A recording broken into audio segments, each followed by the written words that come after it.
أصدقائي المستمعين كبار وصغيرين، النهاردة هحكي لكم قصة حقيقية حصلت من سنين.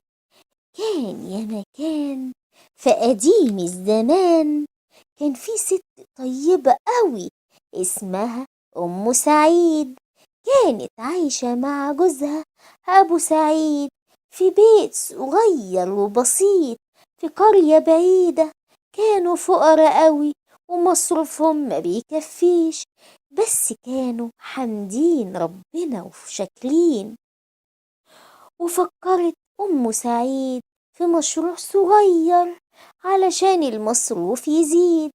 تعالوا معايا نشوفوا إيه اللي حصل مع أم سعيد وأبو سعيد.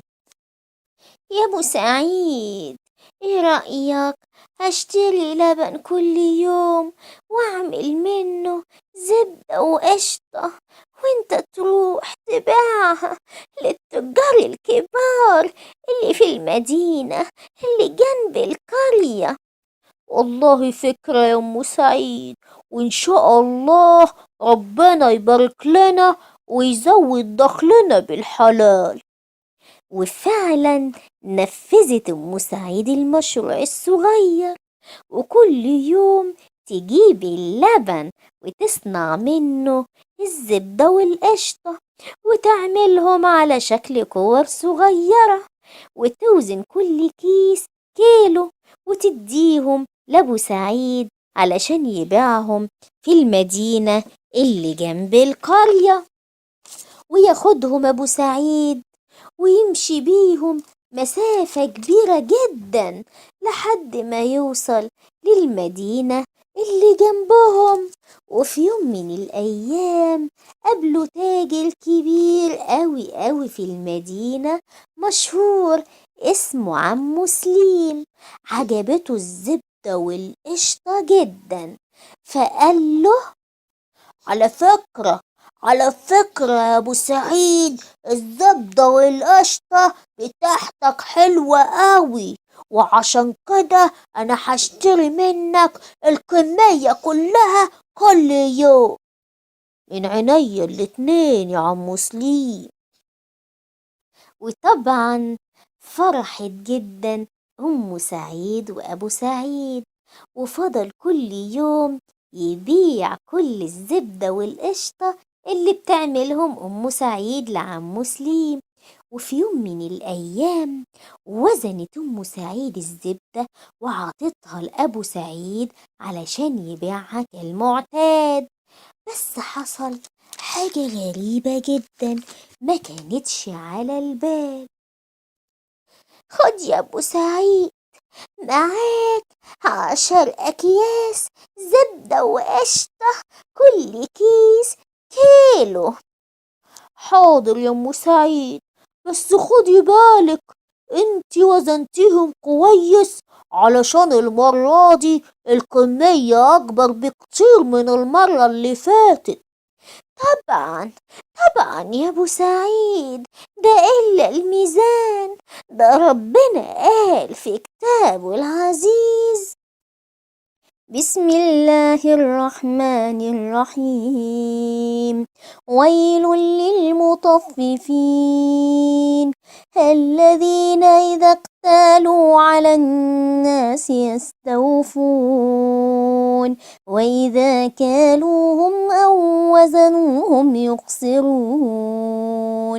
ألا يظن أولئك أنهم مبعوثون ليوم عظيم يوم يقوم الناس لرب العالمين.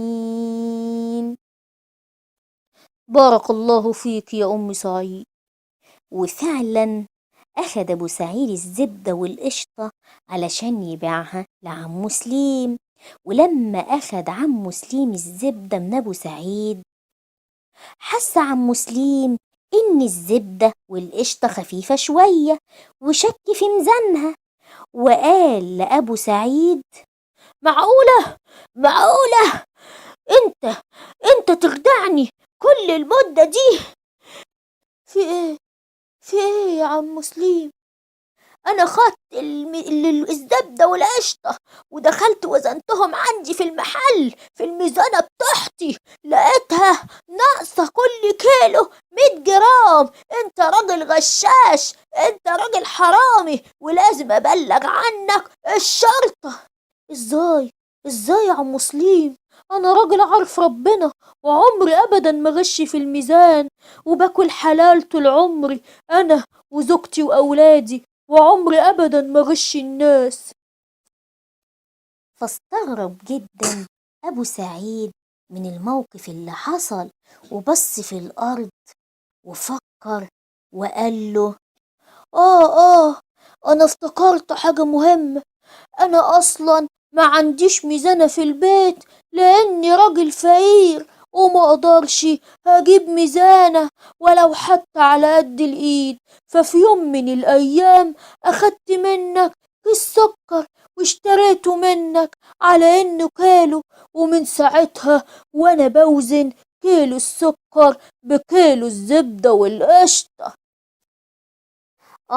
يا حبايبي، يبقى كان مين اللي كان غشاش وبيغش الناس من سنين؟ عم مسلم. ومن هنا يا أصدقائي لازم نعرف إن عمر ربنا ما يسيب الغشاش أبدا مهما حصل. ولازم نعرف إن مكيالك اللي بتقيس بيه للناس لازم يتقاسلك بيه في يوم من الأيام. وتوتة توتة خلصت الحدود حلوة ولا بطوطة؟ حلوة.